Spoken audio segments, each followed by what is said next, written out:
Le plus important, c'est l'appareil circulatoire qui est assuré par le cœur et les vaisseaux sanguins. À côté de cet appareil cardiovasculaire, on a un deuxième liquide qui circule dans des vaisseaux lymphatiques qu'on appelle l'appareil circulatoire, la lymphe.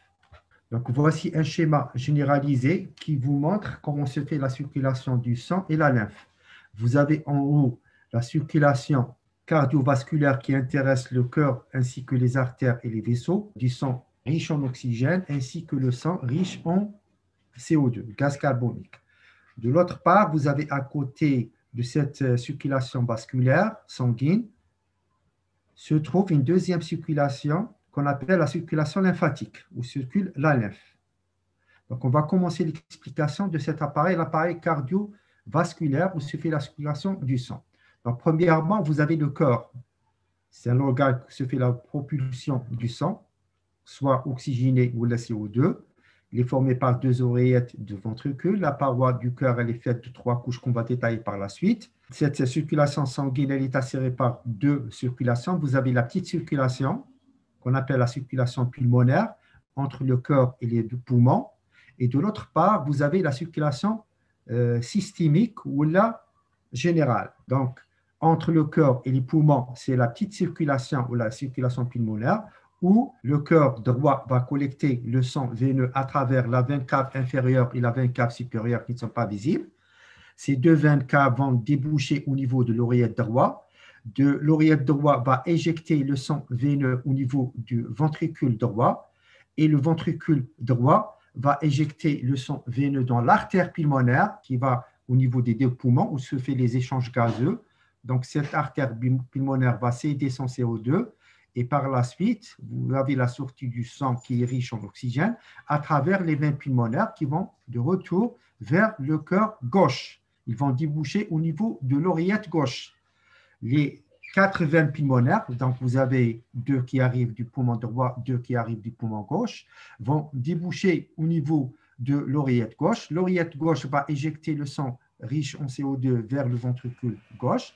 Et le ventricule gauche va éjecter le sang vers tous les tissus et les organes périphériques par l'intermédiaire de l'aorte. Donc, en passant dans les artères élastiques type aorte, les grosses artères qui se trouvent à côté du cœur, qu'on va voir par la suite, c'est des artères de drainage comme l'aorte, comme l'artère pulmonaire, comme l'artère sous-clavière, l'artère carotide. C'est des grosses artères élastiques qui se trouvent à côté du cœur et c'est des artères de drainage. Par la suite, vous avez d'autres artères de type musculaire, c'est des artères de distribution qui vont distribuer le sang oxygéné vers tous les organes périphériques ainsi que les tissus, jusqu'aux artérioles et par la suite aux capillaires. Donc, le capillaire, c'est le dernier stade où se fait les échanges gazeux et nutritionnels entre les artérioles et les veineux. Donc, à partir des capillaires sanguins, elles vont céder de l'oxygène ainsi que les nutriments vers tous les tissus périphériques. Donc, par la suite, les cellules périphériques des différents tissus vont libérer du CO2 et les déchets qui est collecté par les vénules. Ça, c'est le retour veineux afférent de la périphérie vers le cœur. Les vénules vont déboucher dans des petites veines. Les petites veines vont déboucher par la suite dans des veines de moyen calibre, des troncs veineux. Et les troncs veineux, tels que les veines caves inférieures et supérieures, vont déboucher vers l'oreillette droite. On remarque ici, il y a une partie des nutriments et des déchets qui ne passent pas dans les vénules. Elle passe dans le tissu interstitiel. Elle est collectée par les capillaires lymphatiques. Donc, il y a toujours, lors de ces échanges gazeux et nutritionnels dans les capillaires et le tissu interstitiel, la majorité des déchets vont être collectés par le système veineux, mais quand même, il y a une partie des déchets ne passe pas dans les vénules, dans le retour veineux, elle passe dans le tissu interstitiel, par la suite dans les capillaires lymphatiques. Capillaires lymphatiques, les vaisseaux lymphatiques, elles passent dans les ganglions lymphatiques, au niveau des deux canaux. Donc, vous avez le canal thoracique à gauche et la grande veine lymphatique à droite, ou le canal lymphatique à droite, vont déboucher au niveau de la veine sous-clavière. Par la suite, ce liquide interstitiel ou bien la lymphe qui circule dans les vaisseaux lymphatiques, elle doit de nouveau être éjectée dans la circulation veineuse où elle va se mélanger avec le sang veineux. Donc, premièrement, on va étudier les capillaires, la paroi des capillaires sanguins. vous avez trois types qu'on va détailler par la suite, le capillaire continu, le capillaire discontinu, le capillaire fénétré. Une fois qu'on termine avec les capillaires, on va passer aux artères. Donc, pratiquement par définition, tous les vaisseaux sanguins, soit qu'il s'agit d'artères ou la veine ou la vaisseau lymphatique, par définition, sont formés par trois couches. Toujours, vous trouvez intima, media, adventice. Et nota bene pour le capillaire, du fait que c'est des vaisseaux très très petits, de 7 à 10 micromètres, la paroi terham, elle est très réduite. Généralement, on ne trouve pas de média et adventice. On trouve uniquement l'endothélium, avec quelques cellules comme les péricytes. Donc, ça, c'est le résumé de l'appareil cardiovasculaire. Donc, il est formé par le cœur, rôle de propulsion du sang. Des vaisseaux sanguins, on trouve des artères et des veines. Les artères permettent la circulation du sang oxygéné riche en oxygène. Elles sont centrifuges du cœur vers la périphérie pour assurer la distribution du sang oxygéné vers tous les tissus périphériques. Et les veines vont assurer le retour veineux. Ils vont collecter le sang veineux qui est riche en CO2 de la partie périphérique vers le cœur. Les artères, c'est des vaisseaux efférents, amènent le sang du cœur au tissu périphérique. Les veines, l'inverse. C'est des vaisseaux afférents de la partie périphérique au cœur. Ils vont permettre de ramener le sang qui est riche en CO2 vers le cœur. Les capillaires, c'est le secteur d'échange entre le système veineux et le système artériel. On va commencer l'étude des capillaires. Donc, le diamètre des capillaires, généralement de 3 et 10 micromètres. C'est très, très petit. Ils vont permettre les échanges entre le sang circulant et le milieu interstitiel extracellulaire. Structure relativement simple. Ils sont formés par quoi, les capillaires? On trouve un endothélium, une membrane basale, par endroit quelques cellules musculaires, péricytes, qu'on appelle les cellules de Rouget. Les cellules de Rouget, c'est des péricytes. C'est quoi des cellules péricytes? C'est l'équivalent d'une fibre musculaire lisse. C'est des cellules spécifiques retrouvées au niveau des capillaires continus qui sont caractérisées par la contraction et le relâchement pour assurer la circulation du sang dans les capillaires. Donc, c'est des cellules spécifiques retrouvées au niveau des capillaires continus et discontinus, fénétrés, qu'on va voir par la suite. Leur contraction assurer la circulation du sang dans le lit capillaire. La classification des capillaires. On a trois types de capillaires. Premièrement, vous avez les capillaires continus, capillaires fénétrés, capillaires sinusoïdes ou bien discontinus. Ça, c'est la classification au microscope électronique. Les capillaires continus, c'est généralement des capillaires nutritionnels qui permettent la nutrition des tissus. Ils sont formés par quoi? Un endothélium, une membrane basale, des péricytes, la localisation, c'est-à-dire où se trouve. On va commencer par l'endothélium, la nature de l'endothélium. Il est formé par des cellules endothéliales pavimenteuses aplaties, sont jointifs par des jonctions. Il y a des jonctions serrées qui permettent l'adhésion des cellules de voisinage adjacentes. Le cytoplasme est réduit en un voile. Ils sont riches en vésicules de pinocytose, assurant le transport des liquides ou bien des nutriments. Au-dessous de l'endothélium, vous avez une membrane basale, la deuxième couche. La première couche endothélium, moraha, la deuxième couche, c'est la membrane basale. Elle est continue, c'est très important. La membrane basale, elle est continue, fil capillaire continu.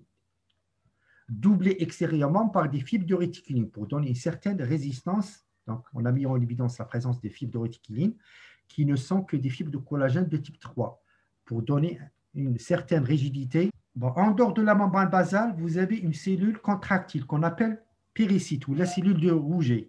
Dérive des cellules mésenchymateuses à l'origine Taha, péricyte. Donc, c'est entre parenthèses, elle ressemble à une fibre musculaire lisse.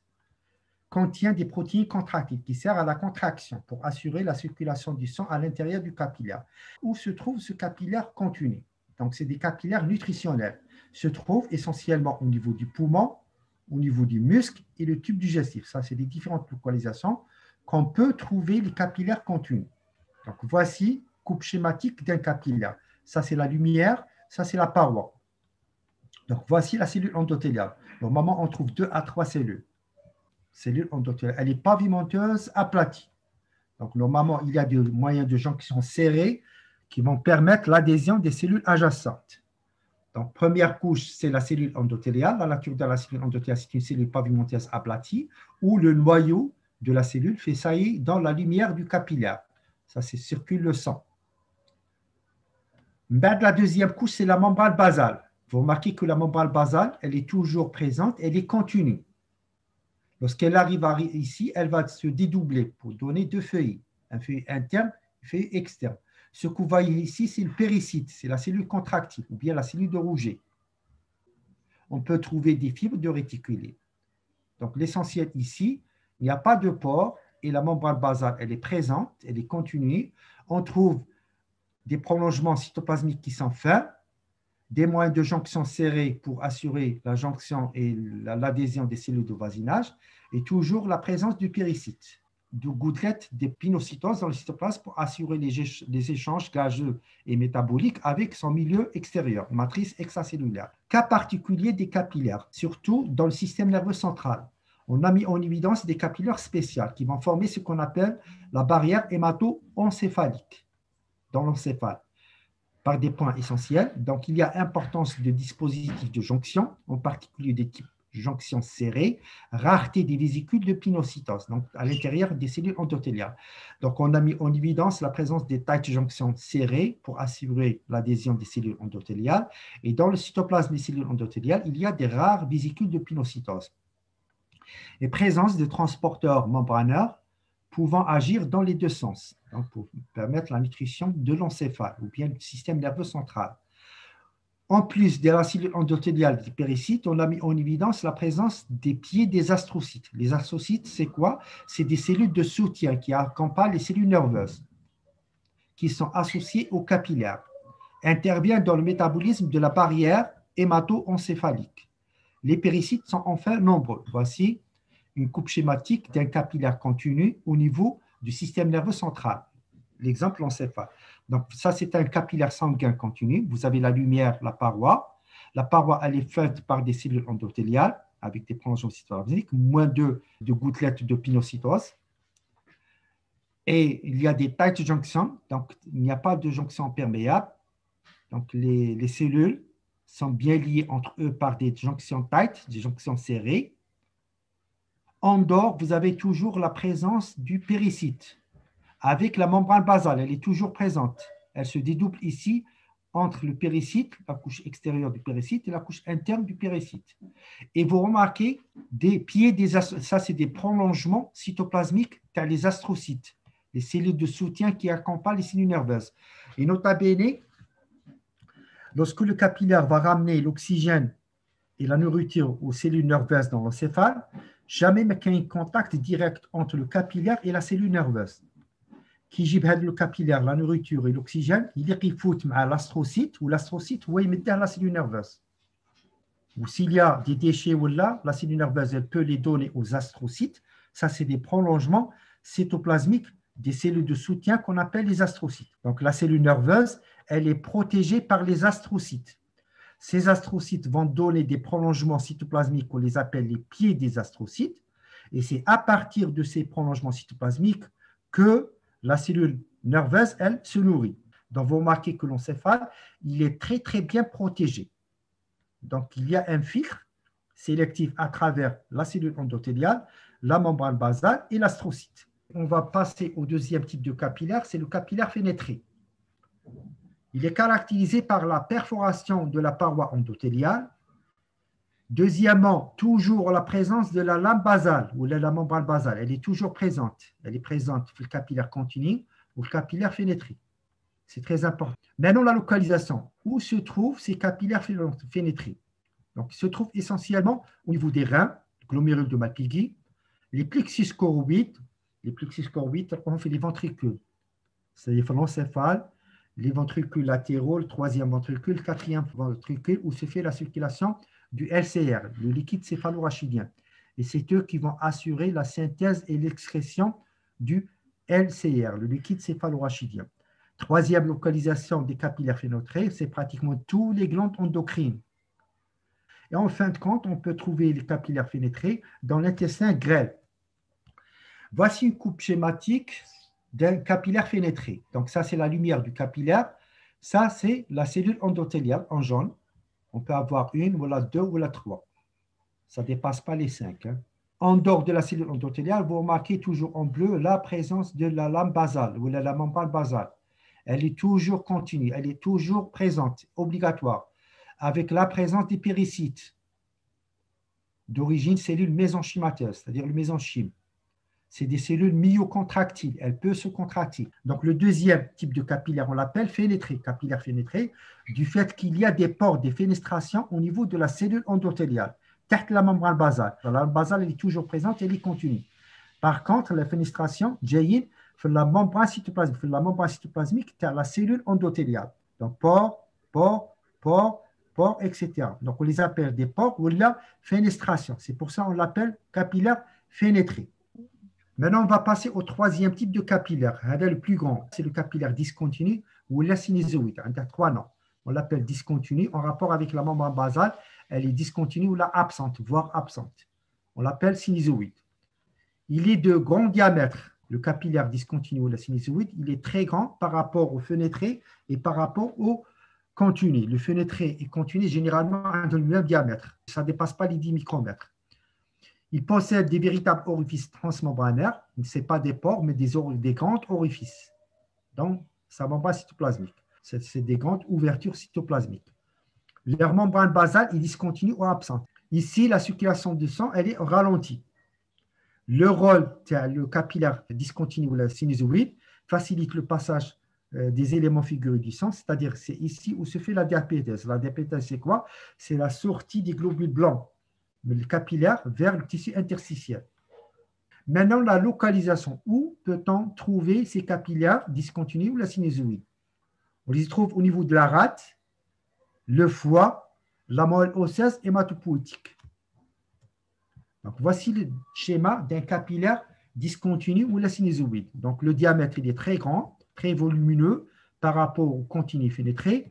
La membrane basale, elle est fragmentée, voire absente. Au-dessous, vous avez la cellule endothéliale, elle est plus ou moins grande. Et vous remarquez ici, vous avez des grandes ouvertures. Ce n'est pas des pores, des grandes ouvertures qui assurent la sortie de beaucoup de choses, de liquides, qui est riche en électrolytes, en nutriments, et même carrément des cellules, des leucocytes qui peuvent sortir du vaisseau sanguin qui est le capillaire sinusoïde pour coloniser conjonctif de voisinage. Donc la diapétèse. Il y a aussi l'absence des péricytes. Jamais on trouve du péricyte un capillaire sinusoïde ou la discontinue. On trouve les péricytes, les capillaires continus et les capillaires fénétrés. Maintenant, on va parler un petit peu de la microcirculation. Vous remarquez par exemple ici, la place intermédiaire, vous avez des méta-artérioles et des capillaires. C'est-à-dire la partie, elle assure la connexion entre le dernier vaisseau sanguin le plus petit, c'est les artérioles. De l'autre côté, vous avez les vénules. Et là, il y a le sang oxygéné qui va distribuer le sang oxygéné vers des petites artérioles qu'on appelle les méta-artérioles qui sont connectées aux capillaires. Donc, par la suite, il y a des cellules de voisinage. Donc, il y a la sortie de l'oxygène, nutriments qui vont assurer l'oxygénation et la nutrition de ces cellules qui se trouvent à côté des méta-artérioles. Ensuite, il y aura le retour veineux. Donc, le sang veineux, il est collecté par ces cellules qui se trouvent à côté de ces capillaires. Il rentre dans les vénules. Les vénules, ils les passent de petits et les moyens veines, des grandes veines, jusqu'à l'oreillette droite. Donc, voici un schéma explicatif de la microcirculation. Vous avez d'ailleurs côté gauche une artériole, côté droit une vénule. Entre les deux, vous avez une méta-artériole ainsi que les capillaires sanguins. Donc, le sang oxygéné avec les nutriments arrive par l'intermédiaire d'une artériole. Il va déboucher soit directement dans les capillaires, soit à travers d'une méta-artériole et par la suite dans les capillaires. Donc, vous remarquez la circulation intéressante. Entre les deux, une nota bene, on peut avoir un vaisseau direct qui va assurer la circulation du sang entre les deux, entre artériole et vénule. Donc, vous avez trois choses entre artériole et vénule. On peut avoir une méta-artériole, on peut avoir des capillaires, on peut avoir des anses directes qui permettent la circulation du sang entre artériole et vénule. Nota bene, au sein des artérioles ainsi que du méta-artériole, vous avez ces points noirâtres. Ça, c'est des sphincters qui sont formés essentiellement par des fibres musculaires lisses qui sont à innervation végétative, sympathique et parasympathique. Donc, par l'intermédiaire de ces sphincters lisses, l'artériole ainsi que la méta-artériole, elles peuvent se contracter ou là se relâcher selon la demande pour régler la circulation sanguine au niveau du lit capillaire. Aussi, on a mis en évidence que ces sphincters lisses qui se trouvent au niveau des méta-artérioles et artérioles, elles sont sensibles au système nerveux sympathique et parasympathique, comme elles peuvent être sensibles à l'hormone ADH, hormone antidiurétique, qui est sécrétée par la neurohypophyse. Donc, l'intérêt de l'ADH, ou le sympathique et le parasympathique, qui est pour régler le sang qui circule dans le lit capillaire. Le sympathique, il va provoquer une vasoconstriction pour faire diminuer la circulation du sang dans le lit capillaire. Le parasympathique, il va assurer une vasodilatation pour augmenter la circulation et le flux sanguin dans le lit capillaire. Avec l'ADH, hormone antidiurétique, donc on a mis en évidence la présence des sphincters précapillaires à innervation végétative, sympathique et parasympathique, comme on a mis en évidence les anastomoses directes entre artérielles et veineux. Voici premièrement les sphincters précapillaires ainsi que les anastomoses directes. Quelques formations particulières qu'on peut rencontrer, le glomus neurovégétatif, qu'on trouve essentiellement au niveau du derme.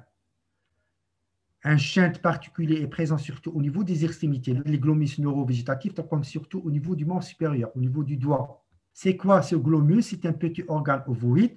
Dans la partie centrale, elle est occupée par un vaisseau anastomotique décrivant un trajet sinueux.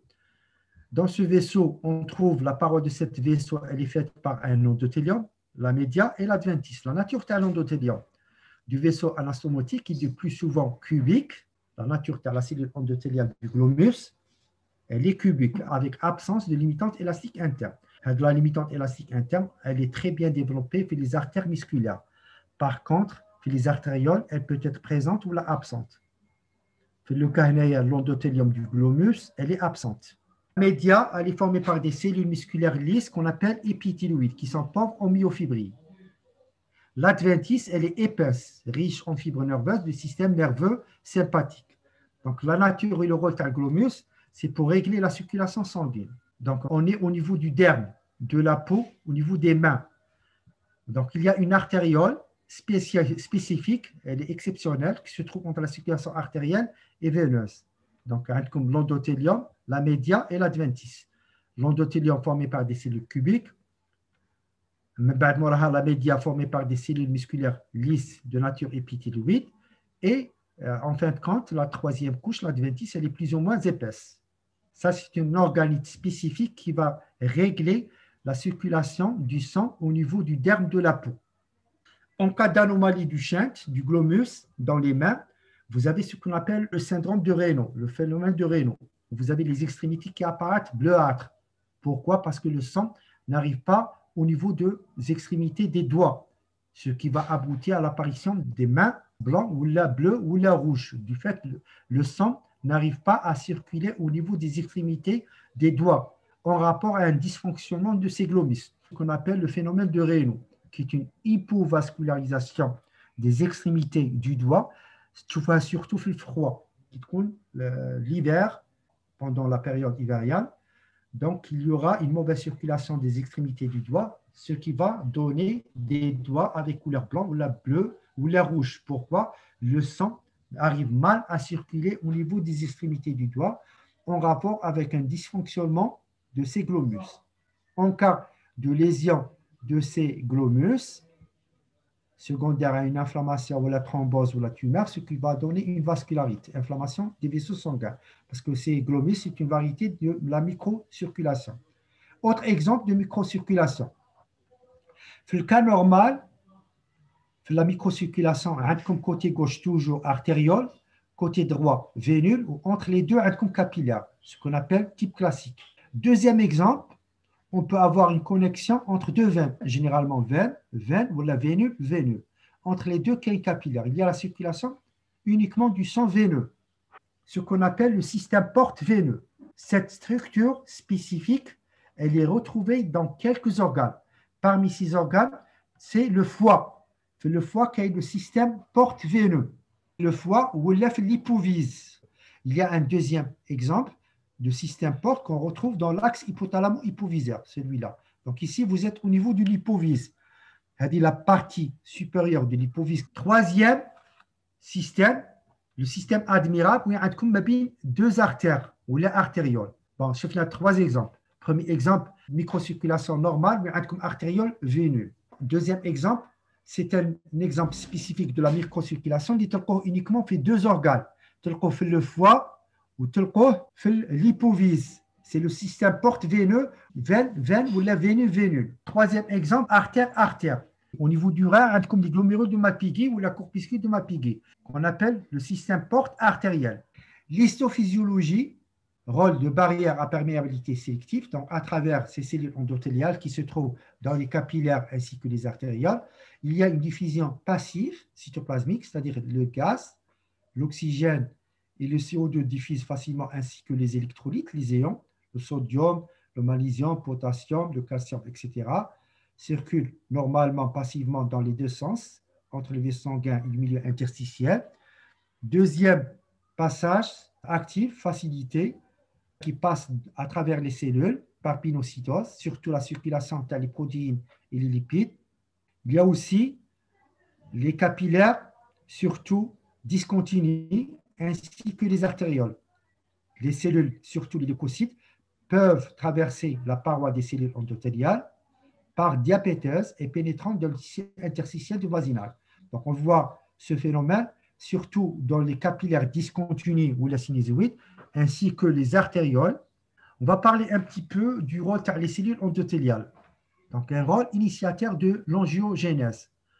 Donc, en cas de lésion d'un endothélium, de cellules capillaires ou artériolaires, ces cellules endothéliales peuvent élaborer de nouveaux vaisseaux sanguins. Pour qu'il y ait stimulation de multiplication et division cellulaire des cellules endothéliales, il y a l'intervention de ces hormones, des facteurs.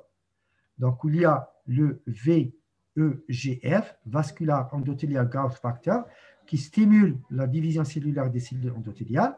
Il y a aussi un deuxième phénomène qui peut stimuler la division de la cellule endothéliale, c'est le Fibroblast Growth Factor, qui agit sur les cellules endothéliales ainsi que les cellules musculaires lisses pour favoriser la multiplication et l'apparition de nouveaux vaisseaux sanguins. Pour inhibition, car la multiplication des cellules endothéliales, il y a ces deux substances, toujours statine. Lorsque vous entendez statine, c'est inhibition. Angiostatine, endostatine. Ces deux substances qui peuvent être libérées par la cellule endothéliale pour inhiber la multiplication des cellules endothéliales. Donc, l'angiostatine, qui est un fragment du plasminogène, donc il y a trois substances pratiquement qui vont inhiber la multiplication des cellules endothéliales. Il y a l'angiostatine, il y a le plasminogène ou il y a l'endostatine. Ces trois substances, ils ont un effet antagoniste à l'angiogénèse. Donc, on a terminé avec les capillaires, les artérioles. On va passer aux artères. La classification des artères, les grosses artères qui se trouvent à côté du cœur, c'est les artères élastiques, comme l'aorte ou la l'artère pulmonaire ou la carotide. Les artères musculaires, comme les artères de transition, et en fin de compte, les artérioles. On va commencer par les artères élastiques. Donc, le principe, c'est le même. La paroi des artères, même les artérioles, elle est faite par trois couches. Vous avez l'intima, media, adventice. Les artères élastiques, c'est les artères de drainage. Les artères musculaires, c'est les artères de distribution. Donc, schématiquement, vous avez l'intima, vous avez la média, vous avez l'adventice. Ça, c'est une paroi d'une artère type musculaire, de moyen calibre. L'endothélium. Vous avez la cellule endothéliale, centrale. Au-dessous de l'endothélium, vous avez l'endartère, faite par un tissu conjonctif. Endothélium, un tissu conjonctif, on trouve des fibres de collagène, fibres élastiques. Troisième couche, la limitante élastique interne, qui apparaît jaunâtre, formée essentiellement par des fibres musculaires lisses. Ce n'est pas des cellules, c'est des fibres élastiques. Cette première couche interne, c'est l'intima. Elle est formée par trois couches. Endothélium, qui repose sur une membrane basale. Mora, deuxième couche, l'endartère, formée par un tissu conjonctif, on trouve des fibres de collagène et des fibres élastiques. Mora, la troisième couche, qu'on appelle la limitante élastique interne, qui est formée par des fibres élastiques. On va entamer la deuxième couche de la paroi artérielle, qu'on appelle la média. On trouve beaucoup de fibres musculaires lisses. On les appelle des cellules musculaires lisses, ou l'aide des myocytes, ou l'aide des cellules musculaires lisses. Plus une deuxième couche qu'on appelle la limitante élastique externe, qui est la média. Et en fin de compte, on va rentrer dans la troisième couche externe protectrice de la paroi artérielle, l'isimoral adventice. Qu'est-ce qu'on trouve dans cette adventice? On trouve un tissu conjonctif avec quelques fibres musculaires. C'est rare. La totalité des fibres musculaires se trouve dans la média. L'essentiel de l'adventice, elle est très riche en tissu conjonctif, contient des fibres de collagène, des fibres élastiques, ainsi que des fils nerveux. Donc la paroi artérielle, elle est richement innervée par le système nerveux sympathique et parasympathique. Donc le sympathique, il provoque la vasoconstriction. Le parasympathique, il va provoquer la vasodilatation. Ça, c'est un schéma général qui vous montre les trois couches d'une artère type musculaire. C'est des artères de distribution qui se trouvent à côté des organes et au sein d'un organe. La structure de la paroi élastique, c'est la même chose, à part que le diamètre est très important, à part que les deux limitantes sont absentes de l'artère élastique. Les artères élastiques, donc la classification des artères, les artères de drainage, c'est des artères de gros calibre qui se trouvent à côté du cœur. Exemple, artère pulmonaire ou l'aorte. On va faire la description des trois couches. On va commencer par l'intima. Endothélium. Donc, les cellules endothéliales sont jointifs. Leur cytoplasme est riche en vésicules de pinocytose qui assurent les échanges entre le sang et les tissus. On a mis en évidence la présence des vésicules cylindriques à l'intérieur de ces cellules endothéliales. Ces vésicules, on les appelle les corps de Weber et Palade, qui contient le facteur de Willebrand ou le facteur 8, qui est sécrété par les cellules endothéliales de façon continue, qui intervient dans les agrégations plaquettaires en cas de coagulation. Donc, les cellules endothéliales sont jointives entre eux par des moyens de jonction.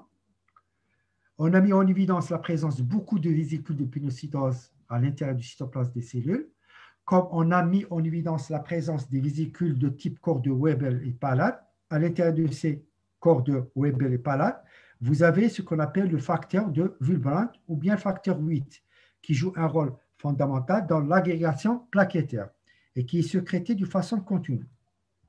Maintenant, dans la deuxième couche qui se trouve au-dessous des cellules endothéliales, qui va former la couche sous-endothéliale. Elle est formée essentiellement par un tissu conjonctif qui contient des fibres de réticuline, des fibres de collagène, des fibres élastiques, surtout les fibres de réticuline qui sont présentes. Les fibres de réticuline, c'est une variété de fibres de collagène. C'est le collagène de type 3. On a mis en évidence dans cette couche sous-endothéliale de l'artère élastique quelques myocytes. Les myocytes, c'est des fibres musculaires lisses. Et éventuellement des macrophages. Donc, on a mis en évidence dans la couche sous-endothéliale la présence d'un tissu conjonctif qui est riche en fibres de réticuline. On trouve quelques fibres musculaires lisses, qu'on appelle myocytes, ou les fibres musculaires lisses. On trouve des cellules macrophagiques contenant parfois des inclusions lipidiques, et cette couche sous-endothéliale, elle augmente d'épaisseur avec l'âge. La limitante élastique interne, elle est absente sur les artères type élastique. Donc, on va pénétrer dans la deuxième couche de la paroi artérielle, artère élastique, qu'on appelle la média. Qu'est-ce qu'on trouve dans cette média? Des lames élastiques qui sont reliées par des fibres élastiques. Elle est très riche en lames élastiques. Un tissu conjonctif riche en protéoglycanes. Protéoglycanes, c'est une association entre glycides et les lipides. En cellules musculaires, et on a une dénomination spécifique des cellules musculaires de la média des artères élastiques, on les appelle les cellules rameuses et des fibres élastiques, collagène. Donc, il y a des fibres élastiques sous forme de lames élastiques. Donc, vous remarquez que les fibres élastiques dans la média des artères élastiques peuvent s'organiser de lames élastiques. Dans la média d'une artère type élastique, elle est très, très riche en fibres élastiques. Et ces fibres élastiques vont s'organiser en lames élastiques. Il y a des cellules musculaires lisses, un domaine spécifique, on les appelle des cellules rameuses. Il y a aussi des fibres de collagène. La dernière couche externe, l'adventice, protectrice, formée par un tissu conjonctif contenant des vaisseaux sanguins et des filets nerveux.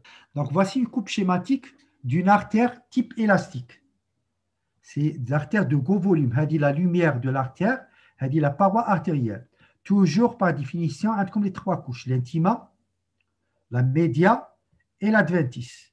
Donc, la paroi, elle est très, très épaisse. Pour l'intima, vous avez l'endothélium, la couche sous-endothéliale. L'endothélium, formé par des cellules pavimentées simples, avec le noyau qui fait saillie dans la lumière, reposant sur une membrane basale. Juste, vous avez l'onde d'artère, couche sous-endothéliale, ou la onde d'artère, formée par un tissu conjonctif, contenant des fibres de réticulum, quelques fibres musculaires lisses et des macrophages. La limitante élastique interne, elle est absente chez les artères type élastique.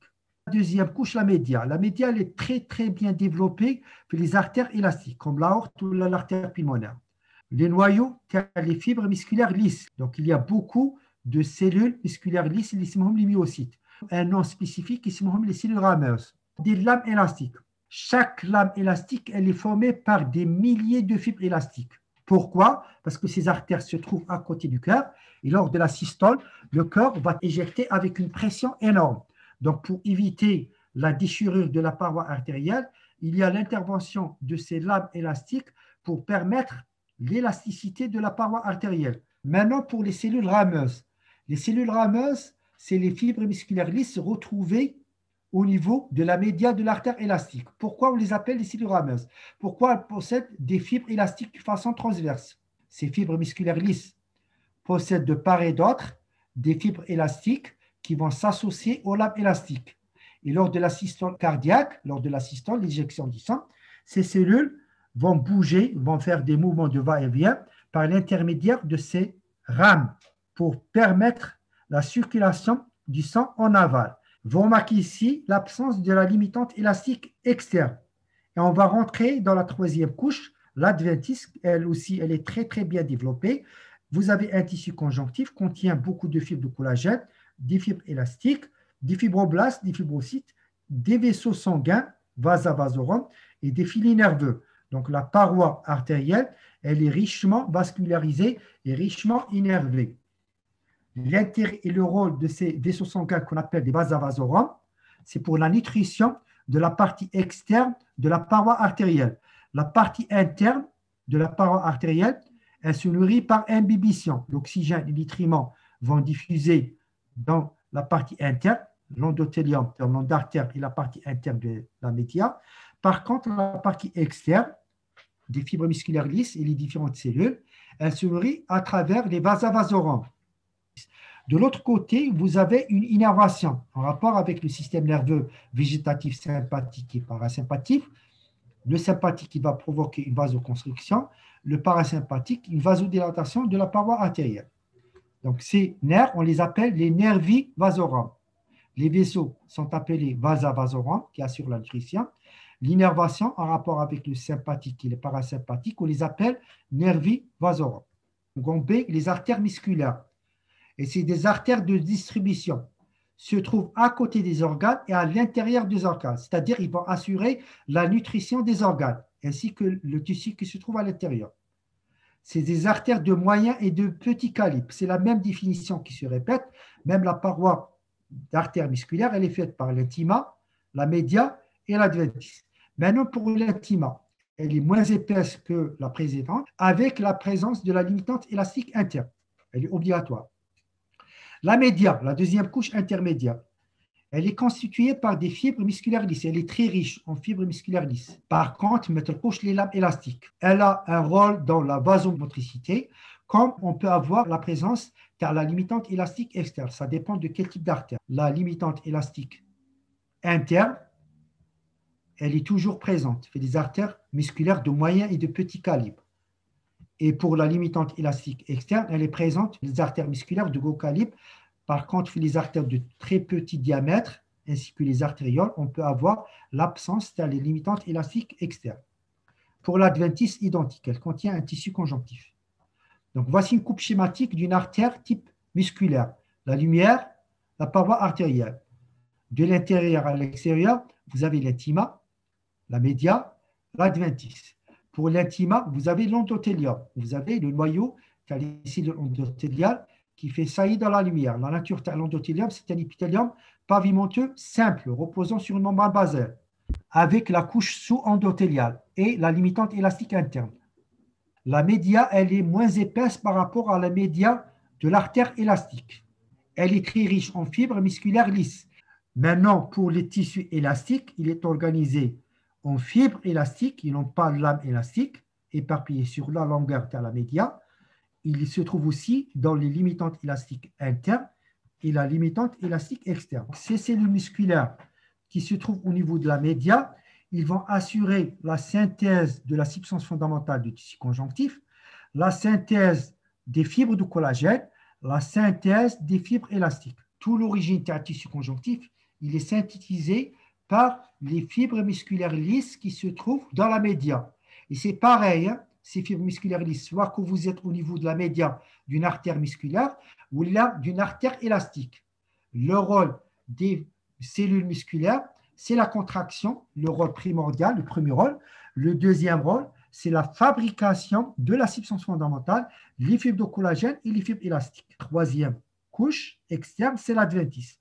Elle est faite par un tissu conjonctif, contient des fibroblastes, des fibrocytes, des fibres élastiques, des fibres de collagène. On peut trouver, ça dépend du diamètre de l'artère, des vasa vasorum et des nervi vasorum. Des cas particuliers des artères de type musculaire, le cas, tu as les artères intracrâniennes qui se trouvent dans le crâne. La nature, tu as la paroi.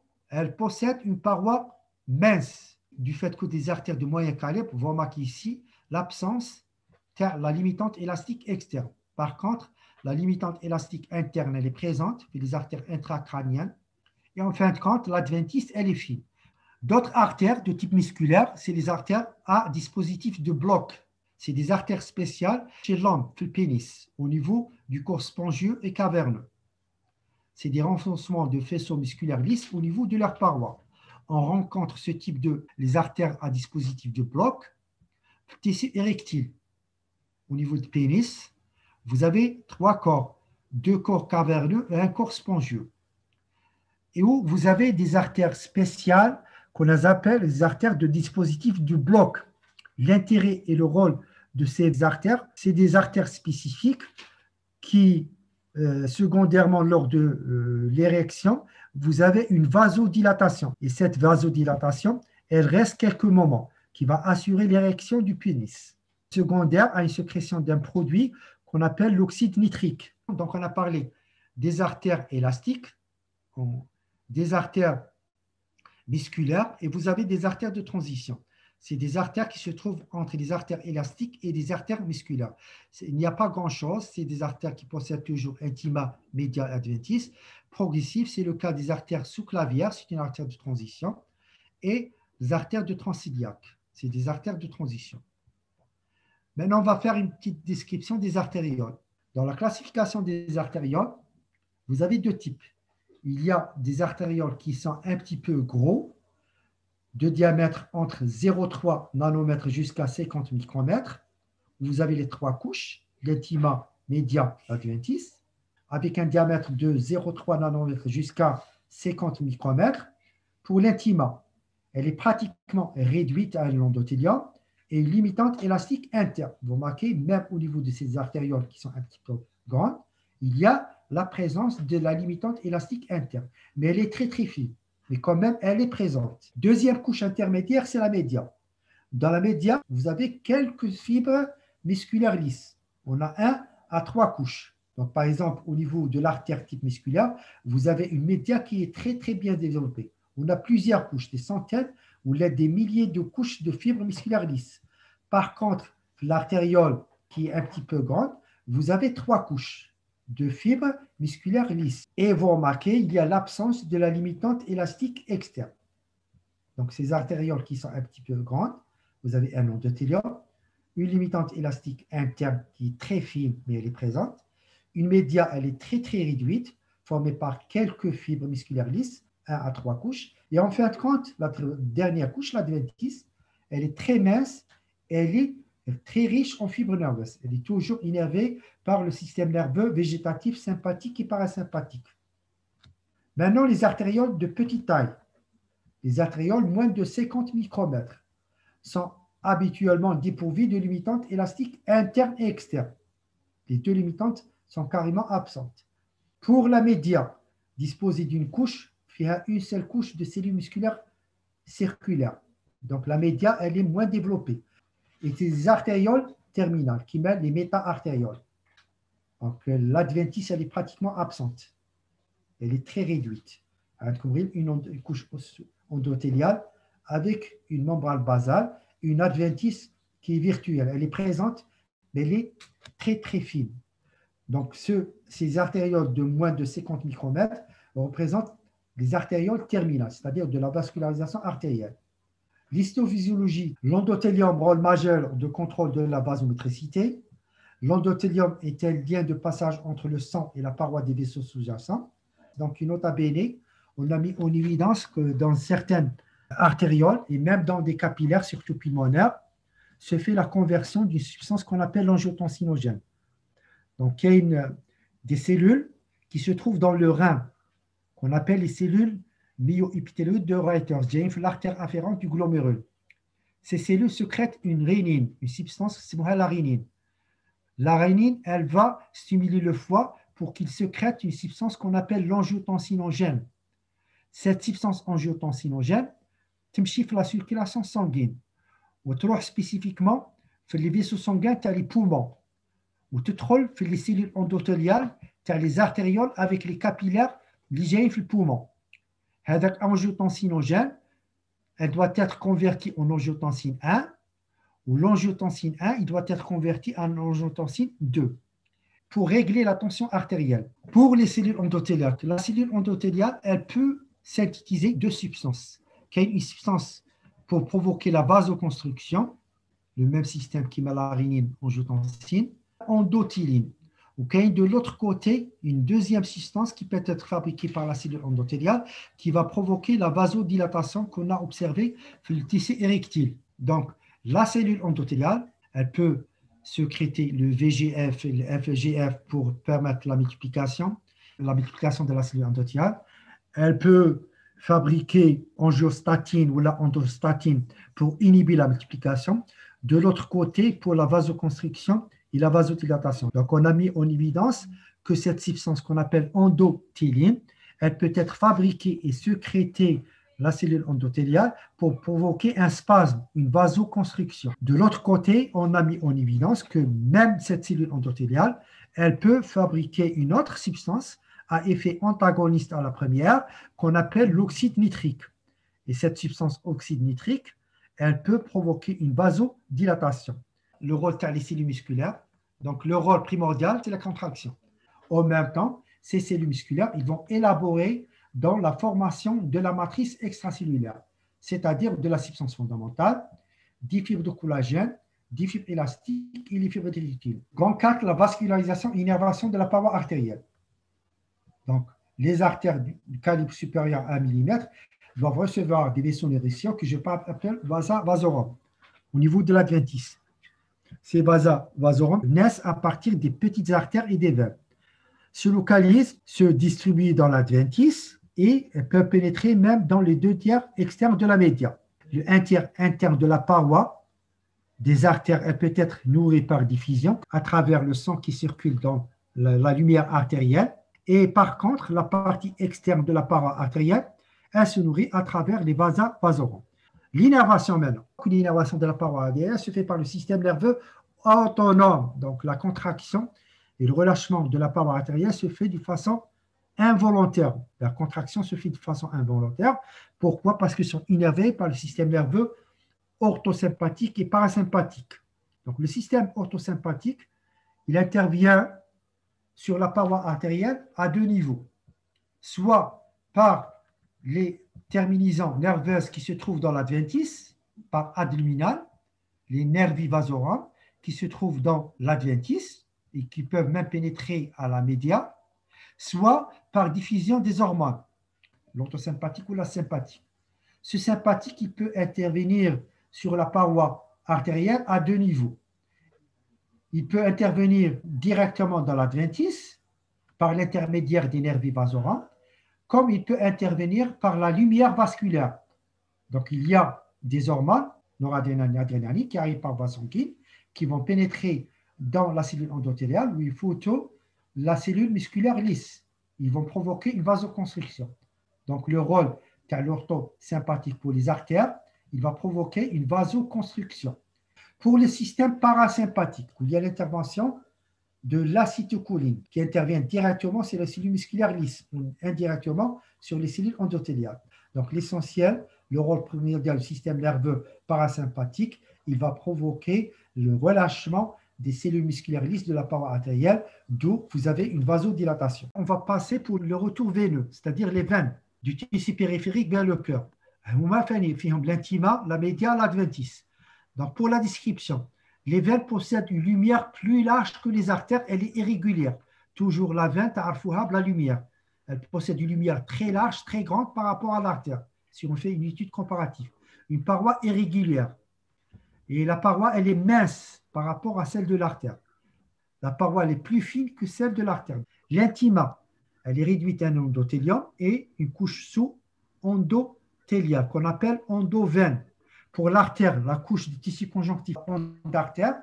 Pour la couche sous-endothéliale, il y a sous-endothélium de la veine, et c'est endoveine. Donc, c'est quoi l'endoveine? C'est le tissu conjonctif qui se trouve au-dessous de l'endothélium de la veine. On peut avoir des replis de l'intima, renforcés par des squelettes fibroélastiques qui sont les valvules, qu'on va voir par la suite. Pour le diamètre, à 2 mm. La média, toujours les fibres musculaires lisses. Mais la média, la veine, elle est moins développée que celle de l'artère. L'adventice, elle est toujours présente. C'est la couche externe fibreuse contenant un tissu conjonctif. Donc, voici un schéma explicatif d'un paquet vasculaire où il reste comme à gauche une artère ou à droite une veine. Donc, si on fait une étude comparative, pour la lumière de l'artère, elle est réduite, régulière et réduite par rapport à la veine. Toujours la veine, la lumière TH, elle est très large et très grande et irrégulière. Maintenant, pour la paroi de l'artère, elle est très épaisse par rapport à celle de la veine. Toujours, vous avez endothélium, ou le noyau les cellules endothéliales qui saillit. L'endothélium repose sur une membrane basale, mais comme l'onde d'artère. Comme la média. La média, elle est très bien développée par rapport à celle de la veine. Et en fin de compte, vous avez l'adventice. Dans l'adventice, on peut avoir, ça dépend du calibre de l'artère, la présence des vaisseaux sanguins qu'on appelle vasa vasorum et les nervi vasorum en rapport avec le système nerveux sympathique et parasympathique. Maintenant, pour la veine, on a dit qu'elle possède une lumière très large. On peut avoir la présence de la limitante élastique interne. Elle peut être présente, mais elle n'est pas bien développée. La média, elle est fine, elle est moins développée. Elle possède aussi des fibres musculaires lisses, ou là des cellules musculaires lisses qui sont responsables de la contraction, des fibres de collagène, des fibres élastiques. L'absence de la limitante élastique externe, l'adventice quand même, elle est un petit peu développée au niveau de la veine. Toujours, il note la présence des vasa vasorum et des nervi vasorum. Même la veine, elle est richement vascularisée et richement innervée. À part qu'au niveau de l'adventice de la paroi veineuse, vous avez beaucoup de vaisseaux sanguins par rapport à la paroi artérielle. Pourquoi? Parce que ici, vous avez du sang oxygéné.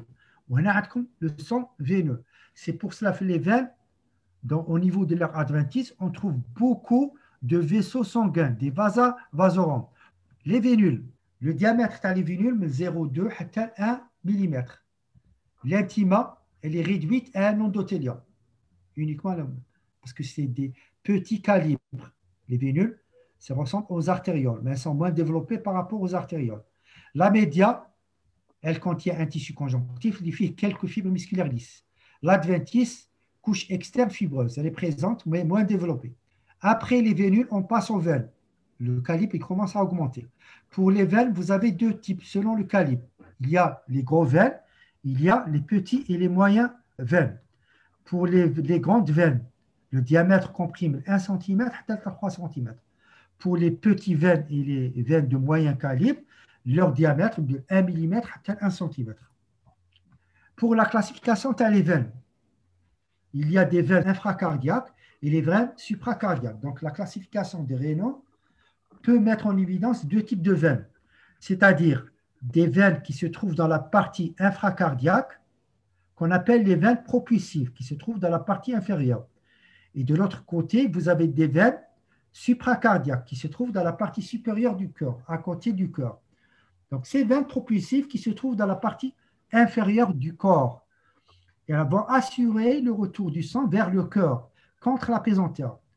Il y a des phénomènes qui vont aider la progression du sang, mais la partie inférieure vers le cœur. Parmi ces phénomènes, vous avez la présence des valvules. Donc, au sein de ces veines qui se trouvent dans la partie inférieure, on a mis en évidence la présence des valvules. Et c'est quoi des valvules? C'est des axes conjonctivaux élastiques qui se trouvent au niveau de l'intima de la veine. Ces valvules sont recouvertes par une couche endothéliale, favorisent le retour veineux en créant une barrière au reflux sanguin. Donc l'intérêt et le rôle de ces valvules, c'est pour assurer la continuité du refoulement du sang, mais la partie inférieure du corps vers le cœur. Donc ils vont éviter, ils vont stopper le passage du sang en arrière. Voici une coupe schématique d'une veine propulsive. Coupe longitudinale, coupe transversale, coupe histologique, un schéma. Donc, au niveau de la paroi veineuse d'une veine propulsive qui se trouve dans la partie inférieure du corps, vous avez l'intima, la média et l'adventice. Toujours, les trois couches sont présentes. Ça, c'est la lumière de la veine où circule le sang veineux, riche en CO2. Au niveau de l'intima, on a mis en évidence des replis conjonctivaux élastiques de l'intima, de part et d'autre, à droite et à gauche. Ces replis, vont former ce qu'on appelle les valvules. C'est pour toujours assurer la progression du sang en aval vers le cœur, pour empêcher le retour veineux. En cas de défaillance de ces valvules, vous avez l'apparition des varices. La description des trois couches de la paroi veineuse, fiha l'endothélium avec l'endoveine. Donc, endothélium plus une fine couche conjonctive sous-endothéliale qu'on appelle endoveine. La deuxième couche intermédiaire de la veine, qu'on appelle la média. Il y a plusieurs couches de cellules musculaires lisses à disposition concentrique, c'est-à-dire d'ARN à la paroi veineuse. Elle est moins développée, elle se contracte, mais elle est moins développée que la média de l'artère. Et en fin de compte, l'adventice, elle est très bien développée. Elle est richement vascularisée et innervée. Donc ça, c'est un fort grossissement de la valvule. Donc ça, c'est la lumière de la veine. Ça, c'est la paroi de la veine.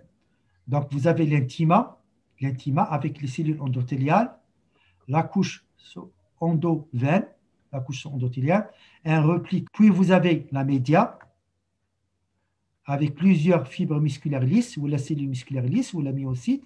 Et en fin de compte, vous avez l'adventice qui est très bien développé, possédant beaucoup de vaisseaux sanguins qu'on appelle les vasa vasorum et des filets nerveux. Deuxième variété de veine qui se trouve dans la partie supérieure du corps. La partie supérieure du corps, on les appelle les veines supracardiaques ou les veines réceptrices. C'est les plus proches du cœur, sont formées par trois couches, l'intima, la média et l'adventice. Elle est identique à la précédente, formée par des fibres musculaires lisses. La média ne comporte que peu de fibres musculaires lisses. La limitante peut être difficilement appréciable. Là, on peut avoir une limitante élastique interne. Elle peut être présente, mais elle est moins développée. Par contre, ici, au niveau de la média, elle est formée par quelques couches de fibres musculaires lisses ou la cellule musculaire lisse, et sa limitante peut être difficilement appréciée. Il y a carrément l'absence de la limitante élastique externe. L'adventice, elle est épaisse et très vapeuse. Donc, vous remarquez, une nota bene, l'intima et la média sont moins développées que la veine, et l'adventice, elle est très bien développée, soit les veines propulsives ou les veines réceptrices. Ça, c'est une paroi veineuse d'une veine réceptrice. Ça, c'est la lumière où circule le sang veineux. Ça, c'est la paroi. Vous avez l'intima, la média et l'adventice. Au niveau de l'intima, avec endothélium, qui repose sur une membrane basale, vous remarquez l'absence des valvules qu'on retrouve au niveau des veines propulsives. Donc, ils sont caractérisés par l'absence définitive des valvules. La média, elle est moins développée, contenant plusieurs couches de fibres musculaires lisses, des fibres de collagène, des fibres élastiques, et en fin de compte, l'adventice, elle est très bien développée. La vascularisation et l'innervation de la paroi veineuse, donc c'est pareil, même la paroi veineuse, elle est vascularisée. Elle est assurée principalement par les vaisseaux sanguins qu'on appelle aussi les vasa vasorum, qui sont plus nombreux que celles de l'artère. Elles pénètrent profondément dans la paroi. ce qui va compenser l'apport négligeable en oxygène. Pourquoi? Parce qu'on a vu au niveau de l'artère, vous avez le sang oxygéné qui va assurer l'intuition par diffusion à travers l'intima et la partie externe par les vasovasorants. Par contre, au niveau de la veine, la paroi veineuse, la veine elle va assurer le transport du sang riche en CO2, donc il n'y a pas d'oxygène. C'est pour cela qu'il y a une augmentation du nombre des vasovasorants pour assurer la nutrition des différentes couches de la paroi veineuse. L'innervation, c'est pareil, la même. Elle est richement innervée par le système nerveux végétatif sympathique et parasympathique. L'histophysiologie, le rôle de la veine, la remontée du sang malgré la pesanteur, plusieurs facteurs contribuent à la retour veineux, donc surtout pour les veines propulsives infracardiaques. Il y a l'intervention de la contraction active des veines par l'intermédiaire de la paroi. Vous avez des cellules musculaires lisses qui peuvent se contracter pour éjecter le sang en avant. Deuxièmement, l'attraction du sang par la pression négative lors de l'inspiration. Même l'inspiration, elle va attirer le sang. Il y aura l'ascension du sang de la veine vers la paroi cardiaque à travers l'inspiration. Lors de l'inspiration, cette pression négative, elle va assurer la remontée du sang veineux de la veine vers le cœur. Et en fin de compte, l'intervention des valvules qui se trouvent au niveau des veines propulsives. L'intérêt et le rôle de ces valvules, c'est sont anti-reflux. Ils vont empêcher le va-et-vient du courant sanguin dans la lumière veineuse. En cas de défaillance de ces valvules, vous avez l'apparition des varices qui sont très bien visibles, les veines superficielles qu'on appelle les veines saphaires.